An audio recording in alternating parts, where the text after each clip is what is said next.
इस देश के किसी भी बच्चे के मन में जब पहली बार पैट्रियोटिज्म, नेशनलिज्म, देशभक्ति या राष्ट्रवाद का भाव जब उसके मन में पहली बार बीज बनकर फूटता है, तो उस राष्ट्रवाद के भाव के साथ साथ एक और व्यक्ति की छाप उसके दिल और दिमाग में छप जाती है, और वो है शहीद भगत सिंह। शायद इस देश के सबसे बड़े रिवॉल्यूशनरिस्ट, जो 23 साल की उम्र में इस पूरे देश को यह सिखा गए कि देशभक्ति का मतलब क्या होता है, देश के लिए भक्ति करना क्या होता है, देश के लिए मर मिटना क्या होता है, और देश की आजादी के लिए किसी भी हद से गुजर जाना क्या होता है।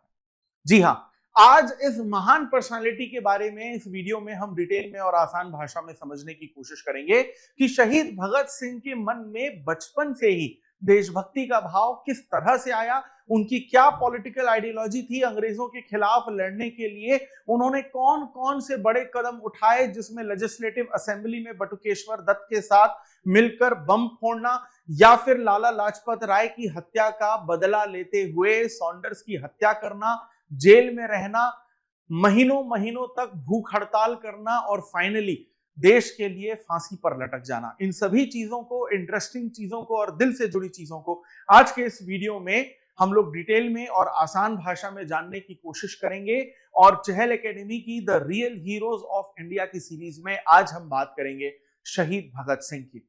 लेकिन शहीद भगत सिंह की बात करें उससे पहले ये जरूरी है कि आप सभी यूपीएससी सिविल सर्विसेज एस्पिरेंट्स जो किसी भी रुकावट की वजह से, खासतौर पर फाइनेंशियल रुकावटों की वजह से अगर इस एग्जामिनेशन की प्रिपरेशन शुरू नहीं कर पा रहे हैं, तो चहल एकेडमी आप सभी एस्पिरेंट्स के लिए एक स्कॉलरशिप लेकर आई है, जिसमें आप NK50 ये कोड यूज करके चहल एकेडमी की लाइव ऑनलाइन क्लासेस को एक्सेस कर सकते हैं सिर्फ 49,999 रुपीज में। और अगर इन्हीं लेक्चर्स को आप रिकॉर्डेड लेवल पे चाहते हैं, रिकॉर्डेड तरीके से चाहते हैं, तो उसके लिए आपको स्कॉलरशिप दी जाएगी और आपको सिर्फ पे करने होंगे 19,999 रुपीज। और ये ऑफर नवंबर तक लिमिटेड है, तो उसके लिए जल्द से जल्द आप फायदा उठाइए। तो अगर हम लोग यहां पर भगत सिंह की बात करें, हिस्टोरिकल बैकग्राउंड से अगर हम लोग शुरू करें, तो भगत सिंह का जन्म 28 सितंबर 1907 को पंजाब के बंगा में हुआ था। अब ये पंजाब जो है वो पाकिस्तान में आता है, यानी अभी जो इनकी जन्म स्थली है वो पाकिस्तान में आती है। और इनकी जो बेसिकली फैमिली थी, इनकी एक बड़ी रिच हिस्ट्री रही है भगत सिंह की फैमिली की, कि इनकी फैमिली हमेशा से ही बहुत ज्यादा रिवॉल्यूशनरिस्ट रही है। यानी कि इनके माता पिता की बात करें, इनके चाचा या इनके ताया की बात करें, इनके पूरे के पूरे खानदान में देशभक्ति जो थी वो कूट कूट कर भरी थी। यानी कि इनका जो पालन पोषण है, उसी वक्त से देशभक्ति और राष्ट्रवाद इनके दिलो दिमाग में पूरी तरीके से छा चुका था। यानी कि देश के लिए कुछ कर गुजरने का जो स्पिरिट था वो बचपन से ही बेसिकली इनके मन में था, और इसीलिए ये अंग्रेजों के खिलाफ लड़े, इंडिपेंडेंस मूवमेंट में बढ़ चढ़कर इन्होंने हिस्सा लिया। अगर हम लोग भगत सिंह जी के पिता की बात करें, जिनका नाम था किशन सिंह, और इनकी माता जी की बात करें विद्यावती, तो इनकी ये बेसिकली दोनों ये जो पेरेंट्स थे ये पूरी तरीके से रिवॉल्यूशनरीज थे, क्रांतिकारी थे, और उसी तरीके की सीख इन्होंने अपने बेटे भगत सिंह को दी। अब ज्यादातर लोगों को ये लगता है कि जो ब्रिटिशर्स का टॉर्चर झेला है वो सिर्फ भगत सिंह ने ही झेला है। जी नहीं, भगत सिंह के पैदा होने से पहले ही भगत सिंह की फैमिली जो है वो अंग्रेजों के खिलाफ लड़ रही थी, और भगत सिंह की फैमिली ने हमेशा अंग्रेजों का जो हरासमेंट है वो सहा है। 1931 में जब भगत सिंह को फांसी दी गई सुखदेव और राजगुरु के साथ, तो उनकी फांसी से पहले भी भगत सिंह के पिता किशन सिंह को यहाँ पर जेल भी कर दी गई थी। दूसरी जो फैमिली मेंबर्स थे भगत सिंह के, उनको भी यहाँ पर काफी हद तक हरास किया गया था। यहां तक कि भगत सिंह के शहीद होने के बाद भी जो भगत सिंह के भाई थे या उनके फैमिली मेंबर्स थे, वो आजादी के लिए लड़ना नहीं रोकते हैं। यहां तक कि जब देश आजाद हो जाता है 1947 में, उसके बाद भी गरीब और पिछड़े लोगों के लिए लड़ना ये चालू रखते हैं। उदाहरण के तौर पर भगत सिंह के जो भाई थे जिनका नाम था कुलबीर सिंह, ये भी फ्रीडम स्ट्रगल में बेसिकली पार्टिसिपेट किए थे इन्होंने। और ये इनकी जब तक डेथ नहीं हुई 1983 में, हाल ही में 30-40 साल पहले, तब तक ये देश के लिए लड़ते रहे। और आजादी के बाद भी जो कुरीतियां थी, पिछड़ों का अधिकार दिलवाना वगैरह वगैरह चीजें, इन सब के लिए लड़ते रहे। अगर एक और फैमिली मेंबर राजेंद्र सिंह की भी हम लोग बात करते हैं, तो ये बेसिकली पॉलिटिक्स से पूरी तरीके से दूर रहे थे, लेकिन जमीनी स्तर पर इन्होंने भी गरीबों, पिछड़ों और देश की आजादी के लिए यहाँ पर बहुत सारी चीजें की थी। यानी कि जब भी हम लोग भगत सिंह की शहीदी की बात करते हैं, तो सिर्फ भगत सिंह की शहीदी की नहीं, लेकिन भगत सिंह के परिवार के बलिदान और सैक्रिफाइस की भी हम लोग यहाँ पर बात करते हैं। अब देखिए भगत सिंह बेसिकली एक ऐसी फैमिली में पैदा हुए थे जो पॉलिटिकली बहुत ज्यादा एक्टिव थी, तो ये भी पॉलिटिक्स में हमेशा से ही इन्वॉल्व थे और बचपन से ही भगत सिंह जो है वो नेशनलिज्म से एक तरीके से एक्सपोज हो चुके थे। इनके जो पिता थे किशन सिंह, इन्होंने बेसिकली भगत सिंह की जो आइडियोलॉजी है वो देशभक्ति वाली बचपन से ही बनानी शुरू कर दी थी। यानी घर जो पहला स्कूल होता है वो भगत सिंह के एग्जाम्पल में बिल्कुल सही बैठता है कि जो आइडियोलॉजी इनके पिता की थी, माता की थी, इनके दादाजी की थी, सेम तरीके की आइडियोलॉजी भगत सिंह के अंदर भी यहां पर पूरी तरीके से डाली गई। और भगत सिंह का जो बेसिकली आइडियोलॉजी है नेशनलिज्म या पैट्रियटिज्म का, ये अग्रेशन में तब बदल गया जब 1919 में जलियांवाला बाग कांड इस पूरे देश ने देखा था, देश ने सहा था, जहां पर अंग्रेजों ने तो ये कहा था डायर के नाम पर कि सिर्फ 389 लोग मरे हैं, लेकिन असल में हम लोग देखते हैं कि हजारों लोगों की वहां पर मौत हुई थी। बाय द वे, इस जलियांवाला कांड से रिलेटेड हमने एक और बहुत बड़े शहीद की बात की थी पिछले ही वीडियो में, जिसे हम लोग सरदार उधम सिंह के नाम से जानते हैं। और सरदार उधम सिंह और भगत सिंह का क्या कनेक्शन रहा है उस वीडियो में हम लोग ऑलरेडी इसके बारे में बात कर चुके हैं। और भगत सिंह के सामने जब ये जलियांवाला बाग हत्याकांड होता है तो भगत सिंह का जो नेशनलिज्म है वो अग्रेशन में बदल जाता है और वो ये डिसाइड कर लेते हैं कि अंग्रेजों को खदेड़ कर निकाला जाएगा इस देश से। अब अगर हम लोग भगत सिंह के अर्ली 20s की हम लोग बात करें तो एक ऑर्गेनाइजेशन है जो बहुत ज्यादा इंपॉर्टेंट है, जिसे हम लोग हिंदुस्तान सोशलिस्ट रिपब्लिक एसोसिएशन यानी HSRA के नाम से जानते हैं, जो 1928 में बनी थी, जिसमें भगत सिंह, राजगुरु, सुखदेव, चंद्रशेखर आजाद, रामप्रसाद बिस्मिल, अशफाक उल्लाह खान, ये सारे के सारे जुड़े थे। वैसे इस ऑर्गेनाइजेशन को 1924 में पहले HRA यानी हिंदुस्तान रिपब्लिक एसोसिएशन कहा जाता था। इसमें जो शब्द जोड़ा गया था सोशलिस्ट शब्द, वो भगत सिंह की आइडियोलॉजी की वजह से ही जोड़ा गया था। भगत सिंह की वजह से ही इसे बेसिकली सोशलिस्ट शब्द को जोड़ा गया था और ये HSRA बेसिकली बना था। नेक्स्ट अगर हम लोग बहुत बड़ी एक और अचीवमेंट की बात करें तो भगत सिंह का ये कहना था कि इस ऑर्गेनाइजेशन से लोगों तक हमारी बात तो पहुंच रही है लेकिन बहुत तेजी से नहीं पहुंच रही है। तो भगत सिंह का ये कहना था कि अगर अंग्रेजों को कम सुनाई देता है तो एक धमाके की जरूरत है। और भगत सिंह 1929 में लेजिस्लेटिव असेंबली में बटुकेश्वर दत्त जो HSRA के एक और मेंबर थे, उनके साथ ये प्लान बनाते हैं कि असेंबली में हम घुसेंगे और बम फोड़ेंगे। लेकिन याद रखिए कि वो बारूद वाले बम नहीं थे, वो सिर्फ धुएं वाले बम थे जिससे किसी को चोट ना पहुंचे। और ये बम जानबूझकर उन जगहों पर फेंके गए थे असेंबली में ऊपर से नीचे जहां पर भीड़ जो थी, जो मेंबर्स थे वो नहीं थे, यानी किसी को भी चोट नहीं पहुंचे। और भगत सिंह वहां पर बम फोड़ने नहीं गए थे, भगत सिंह वहां पर बेसिकली क्या है अरेस्ट होने गए थे, क्योंकि भगत सिंह को पता था कि अगर बम फोड़ा जाएगा तो यहाँ पर क्रिमिनल केस चलेगा, मुझे अरेस्ट किया जाएगा, मुझे जेल में डाला जाएगा, चार्जशीट दाखिल की जाएगी, चार्जशीट जैसे ही दाखिल हो जाएगी कोर्ट में तो केस चलेगा, केस चलेगा तो सामने वाला जो वकील और जज है वो मुझसे सवाल जवाब करेंगे। अब जब वो मुझसे सवाल जवाब करेंगे तब मैं अपनी आइडियोलॉजी का जो जवाब है वो कोर्ट में दूंगा। और उस वक्त कोर्ट में बहुत सारे इंडियन न्यूज़पेपर जो हिंदी, अंग्रेजी, उर्दू, मराठी, बंगाली, तमिल, तेलुगु, कन्नड़, मलयालम अलग अलग भाषाओं में छपेंगे और मेरी आइडियोलॉजी 24 घंटे के अंदर इस देश के हर बच्चे तक पहुंच जाएगी।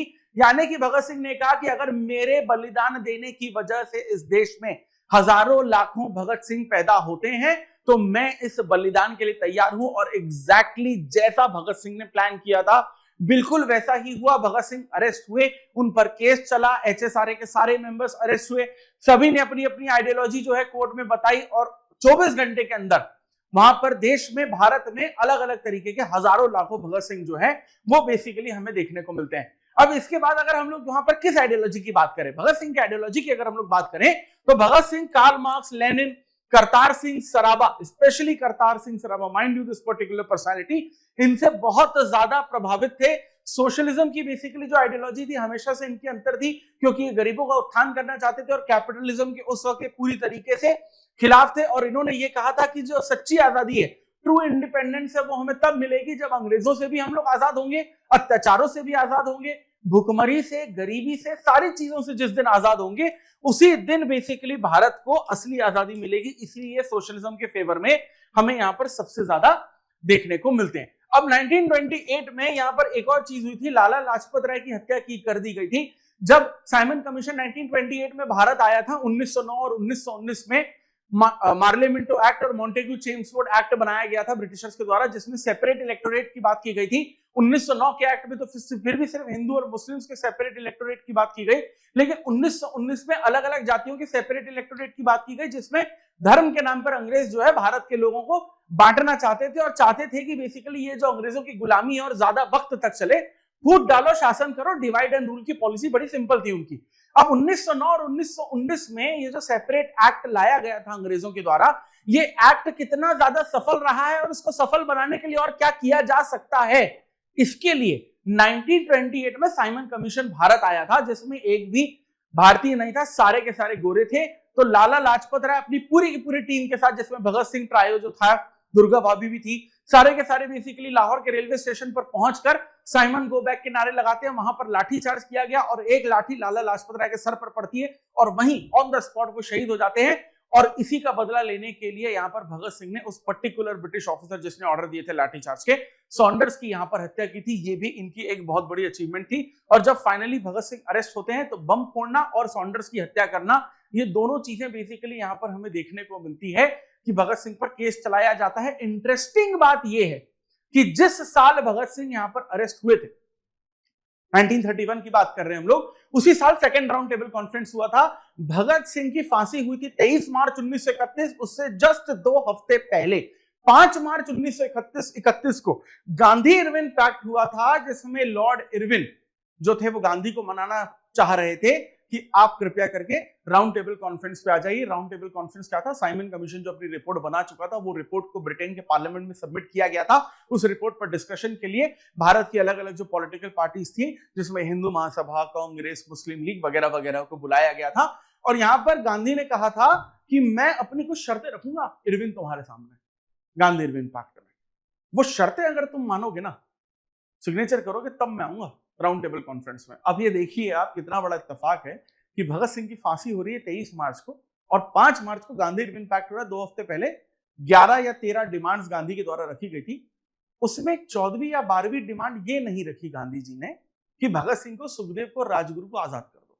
जब उनसे पूछा गया कि आपने भगत सिंह की आजादी की बात गांधी इरविन पैक्ट में क्यों नहीं की, तो उनका ये कहना था कि अगर मैं भगत सिंह को बोलता भी कि भाई मैंने तुम्हारी आजादी करवा दी, वो तब भी आजाद नहीं होते।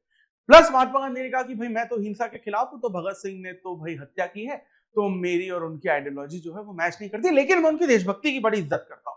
तो ये थे हमारे प्यारे महात्मा गांधी जी के स्टेटमेंट। आप चाहें तो अलग अलग किताबों में इस चीज को चेक कर सकते हैं। खैर, हम लोग 1928 में वापस आते हैं और फिर जब 1928 में जब इनकी किलिंग कर देते हैं सॉन्डर्स की, भगत सिंह, फिर ट्रायल चलता है और फाइनली बेसिकली डिसाइड किया जाता है कि 23 मार्च 1931 को भगत सिंह को यहां पर फांसी पे लटकाया जाएगा। शहीद होते हैं वो और उसके बाद राष्ट्रवाद की एक और लहर दौड़ पड़ती है पूरे के पूरे देश में। जिस तरीके से मंगल पांडे जब शहीद हुए थे तो स्वतंत्रता संग्राम चालू हो गया था, भगत सिंह की आजादी के बाद एक और इसी तरीके का संग्राम जो है हमें देश में देखने को मिलता है। और भगत सिंह की आइडियोलॉजी अलग अलग किताबों में, पन्नों में, कई बार भगत सिंह ने, कई बार किसी और ने भी लिखी है। उदाहरण के तौर पर भगत सिंह ने why I am an atheist लिखी हुई है। Jail notebook and other writings के में आप भगत सिंह के बारे में जान सकते हैं।